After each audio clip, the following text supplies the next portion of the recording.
time to see what life was like in that ancient city. A day spent in ancient Rome would be a very full day, and it would start at sunrise. In these days before electric lights, it was necessary to get everything done while the sun was shining. That meant getting an early start to every day. Since the weather in Rome is warm most of the year, and since they were out when the warm sun was shining, Romans wore garments called tunics that left their legs bare. Most Romans had only one outfit that they wore every day, and it was rarely washed. The wealthy, on the other hand, wore draping pieces of fabric called togas over their tunics.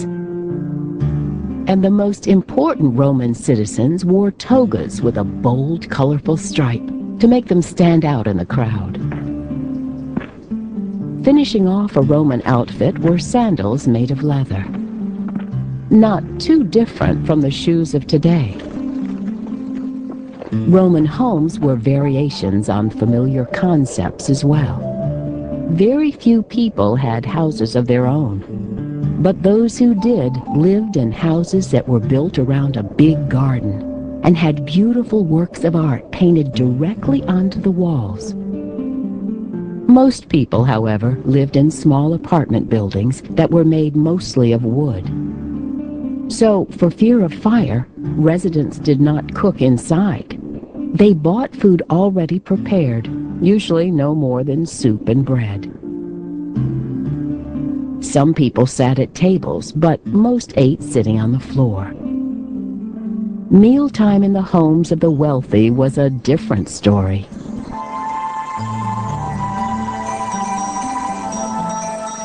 They ate large feasts and were served as they lay on couches. But whether rich or poor, one thing was the same at every meal. There were no forks in ancient Rome, so people ate with their fingers. What I think you'd notice if a time traveller went back would be the smell, the noise, the dirt, the crowdedness. I think there'd be lots of beggars, lots of small children. Traffic was terrible. Julius Caesar forbade wheeled traffic during the day so people could move around, which meant that at night all these carts started going on these stone streets, and it was so noisy that you couldn't sleep. All that traffic wore deep ruts into the streets of Rome. You could be in the city of Rome and you could see people who were obviously African, obviously Italian, Gauls, German. All of these people were in fact Roman citizens. And every day the citizens would gather in the most crowded of the crowded places, the Forum. The Forum was a busy square in the center of town where Romans could purchase goods from near and far using Roman coins called denarii. It also was abuzz with orators and politicians holding lively debates and giving speeches. This would all be in the official language of the Roman Empire, Latin.